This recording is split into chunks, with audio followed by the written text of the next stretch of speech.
Bonjour à tous. Chaque semaine, nous sommes influencés par des énergies différentes qui nous viennent du cosmos. Et durant la semaine du 17 au 23 janvier, l'énergie cosmique dominante nous aidera à nous libérer de nos chaînes, à nous affranchir de notre propre esclavage.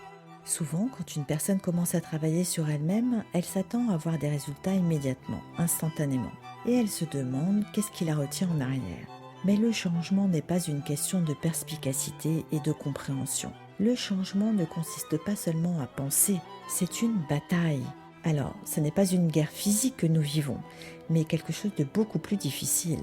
C'est une guerre des consciences, une guerre qui va nous tester afin de voir à quel point nous voulons devenir une meilleure personne. Êtes-vous partant pour vous libérer de vos chaînes, de votre esclavage ? Il faut savoir que le travail de notre partie négative, de notre adversaire, est de faire diversion afin de nous détourner du travail de transformation que nous faisons. Pour certains d'entre vous, il est possible que vous ne vous doutiez pas de la présence d'un adversaire intérieur.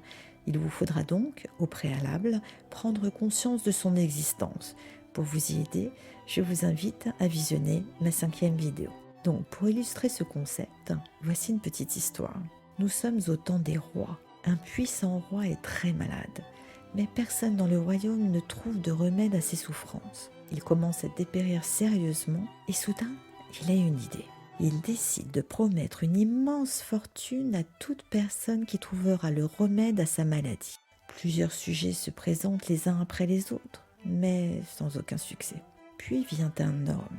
Il prépare au roi une concoction de plantes aux vertus guérisseuses. Après quelques jours, le roi commence à se rétablir et finit par guérir.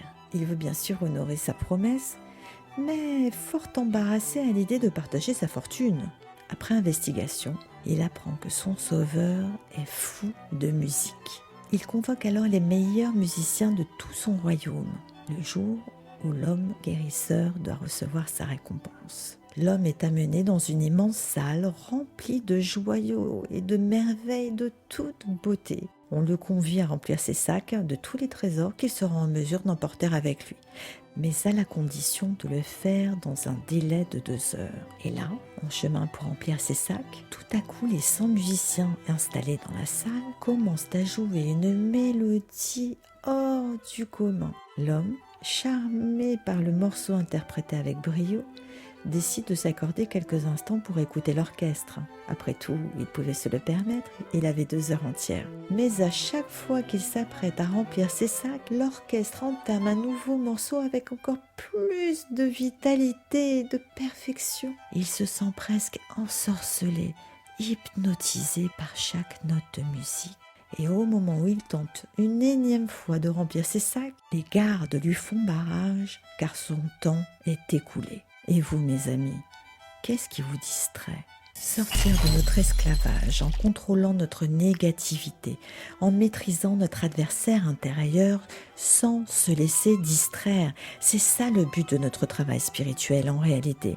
Et ce, tous les jours et dans tous les aspects de notre vie. Admettons que vous manquiez un peu de confiance en vous, ou que vous soyez colérique, ou de nature jalouse, ou encore que vous fassiez de la médisance. Donc, quand on parle de sortir de notre esclavage, nous parlons de ne plus subir tous ces aspects négatifs de nous-mêmes, mais de les transformer en opportunités afin d'en faire des forces. Voyons cela de plus près avec un exemple. Si vous avez du mal à maîtriser votre colère, vous pouvez utiliser et transformer cette énergie surabondante en la mettant à profit lors d'une séance de sport ou en faisant la tornade blanche en nettoyant votre appartement ou encore en chantant à tue-tête chez vous ou dans une chorale. Le travail de cette semaine consistera à trouver de quelle manière vous souhaitez transformer chacune de vos chaînes, plus particulièrement celles qui vous retiennent en esclavage et vous empêchent de briller de tous vos feux, de toute votre âme. Donc, commencez par faire une liste de tous vos aspects négatifs.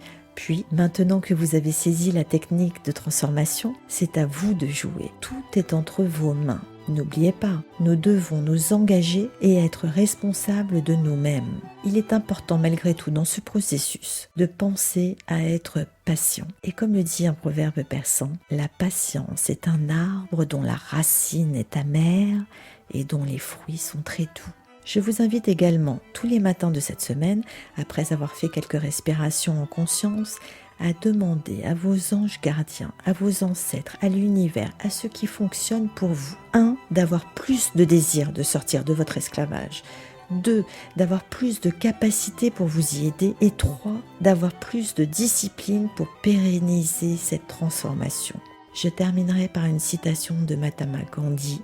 Soyez le changement que vous voulez voir dans le monde. Merci pour votre écoute et si la vidéo vous a plu, vous pouvez liker, vous pouvez la partager à qui vous le souhaitez. Vous pouvez me suivre sur Insta et nouvellement sur Facebook. D'ailleurs, vous pouvez poster vos commentaires et questions, j'y répondrai avec la plus grande bienveillance. Je vous dis donc à dimanche prochain pour en savoir plus sur l'énergie cosmique de la semaine à venir.